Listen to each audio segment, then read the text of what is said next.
Hello दोस्तों, नमस्कार। Nandini classes साहित्य चैनल में आप सभी का स्वागत है। दोस्तों, हिंदी साहित्य का इतिहास से संबंधित प्रश्न मैं लेकर आई हूँ, जिसमें 10 प्रश्न हैं पूरे। और 10 प्रश्न को ही आप रूटीन बना लीजिए कि आज 10 प्रश्न कर लेने ही हैं। टीजीटी, पीजीटी, नेट और जेआरएफ में प्रश्न पूछे जाते हैं। इसके अलावा और भी हिंदी से संबंधित प्रश्न बनते हैं। तो चलिए चलते हैं दोस्तों, आज का हम 10 प्रश्न करते हैं। पहला आप देख रहे हैं, आज जो हम कर रहे हैं उसका विषय है हिंदी व्याकरण का इतिहास का एक परिचय।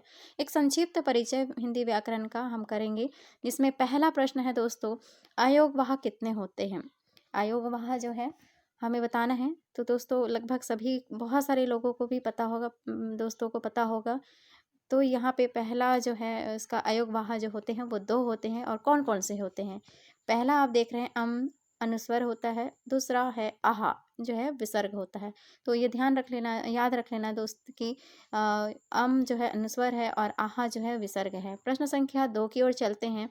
द्विगुण व्यंजन किसे कहते हैं? द्विगुण व्यंजन के बारे में बताना है। तो द्विगुण व्यंजन जो होता है वो 2 होते हैं, ड और ढ। यहाँ प्रिंट टाइप करने में गलती हो गई है दोस्तों, इसको सुधार कर लीजिएगा, ड और ढ। प्रश्न संख्या 3 की ओर चलते हैं। कामता प्रसाद गुरु ने कितने वर्ण माना है? उन्होंने, कामता प्रसाद गुरु हैं, उनको गुरु माना जाता है, तो वे कितने वर्ण मानते हैं? 43। प्रश्न संख्या 4, हिंदी में स्वर्ण वर्णों की संख्या कितनी है? हालांकि बहुत सरल प्रश्न है, सिंपल है, सभी जानते हैं, लेकिन अन्य प्रतियोगिताओं में भी बच्चे देखते हैं, तो उसके लिए भी ये प्रश्न मैंने बनाया हुआ है। तो हिंदी में स्वर्णों की संख्या है 11। प्रश्न संख्या 5 की ओर चलते हैं। व्यंजन वर्णों की संख्या कितनी होती है?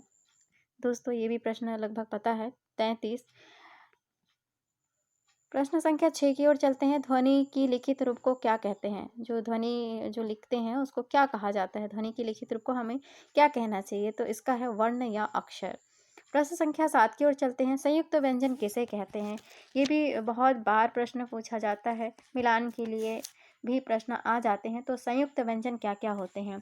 तो 4 होते हैं दोस्तों, छ, त्र, ज्ञ और श। याद रख लीजिएगा, संयुक्त व्यंजन किसे कहते हैं। तो संयुक्त व्यंजन कितने होते हैं? तो छ, त्र, ज्ञ और श 4 होते हैं। प्रश्न संख्या 8 की ओर चलते हैं। जॉर्ज ग्रियर्सन तथा सुनीति कुमार चटर्जी के अनुसार हिंदी का प्रथम व्याकरण कौन सा है? जॉर्ज ग्रियर्सन और सुनीति कुमार चटर्जी ने जो हिंदी का प्रथम व्याकरण माना है वो कौन सा है? तो दोस्तों इसका सही उत्तर है जॉन ग्रिलकाइस्ट द्वारा हिंदुस्तानी ग्रामर 1790 ईस्वी, ये है। प्रश्न संख्या 9 की ओर चलते हैं। अंग्रेजी पद्धति पर लिखा गया हिंदी का प्रथम व्याकरण का नाम क्या है?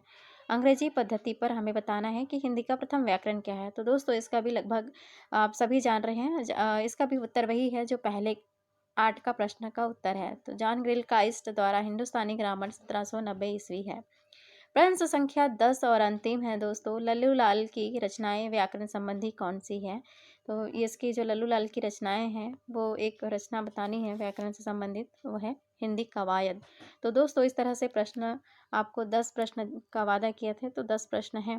उम्मीद है आपको वीडियो पसंद आ रहा है, तो कमेंट और शेयर और सब्सक्राइब जरूर करिएगा। धन्यवाद, आपका दिन शुभ हो। शुक्रिया।